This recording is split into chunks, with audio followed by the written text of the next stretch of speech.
Hi friends, అందరికీ నమస్తే అండి. వినాయకవన ఇడగంజి అని చెప్పి ఉంది కదా, కండాల పేరు తెలుగులో అయితే అలా అనిపిస్తుంది.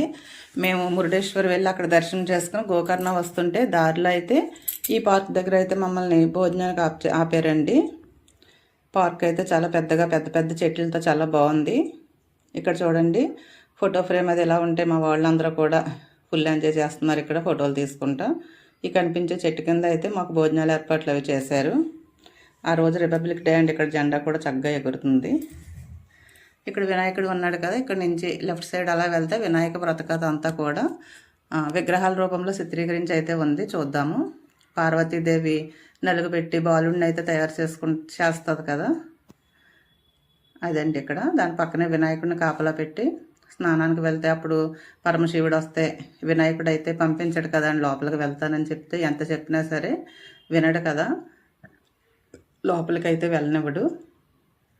ఆ దృశ్యం చూడండి, ఇక్కడ ఇద్దరు వాదించుకుంటున్నట్టు వాదిస్తున్నట్టు అది బాగా అనిపిస్తుంది కదా. అప్పుడు వినాయకుడు శిరస్సు ఖండిస్తే ఇప్పుడు పార్వతీదేవి అయితే బాధపడటం వినాయకుడు కావాలని చెప్పి అడిగితే అప్పుడు ఏనుగు తల తీసుకొచ్చి వినాయకుడికి పెట్టి పార్వతీదేవికి అయితే వినాయకుడిని ఇవ్వటం.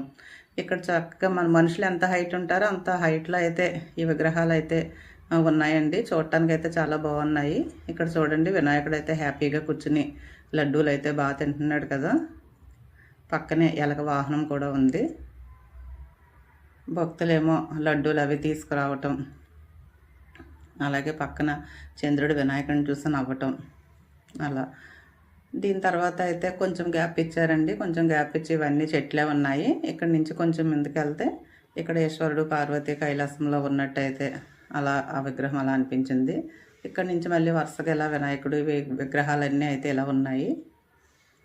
చూడటానికి అయితే చాలా బాగుందండి, చాలా బాగా అనిపించింది. మొత్తం ఈశ్వరుడి ఫ్యామిలీ, ఇక్కడ నారద మహాముని. మళ్ళీ ఇక్కడ కొంచెం గ్యాప్. భోజనం టైంలో కాసేపు అయితే అలా వచ్చి చూసాము. పార్క్ అయితే లోపలికంతా వెళ్ళలేదండి, ఫ్రంట్లో అయితే ఉన్నాయి. పార్క్ అయితే చాలా పెద్దగా అనిపించింది, చాలా బాగుందండి. అంత పెద్ద పెద్ద చెట్లేమో చల్లగా ఉంది, బాగా అనిపించింది. ఇవన్నీ చూడండి చెట్లు ఎలా ఉన్నాయో. ఇక్కడైతే సీతాదేవి వనవాసంలో ఉండటం, ఇక్కడ ఆంజనేయ స్వామి, ఇక్కడ తాటికి పక్కన మాత్రం అమ్మాయి అండి, విగ్రహం కాదు, తను ఎవరో అమ్మాయి కూర్చొని ఫోన్లో మాట్లాడుకుంటుంది. ఆ పక్కనే జింకలు కూడా ఉన్నాయి. ఈ జింకలు కూడానండి ఒరిజినల్ జింకల్లో అయితే అనిపిస్తున్నాయి కదా, చూడటానికి అయితే చాలా బాగున్నాయి. టోటల్గా పార్క్ అయితే బాగుందండి. భోంచేసి అయితే మేము ఇక్కడి నుంచి బయలుదేరాము. థ్యాంక్ యూ అండి. ఛానల్ నచ్చితే సబ్స్క్రైబ్ చేయండి, అలాగే చిన్న కామెంట్ పెట్టండి, షేర్ చేయండి, ఒకే ఒక లైక్ అయితే ఇవ్వండి. Thank you.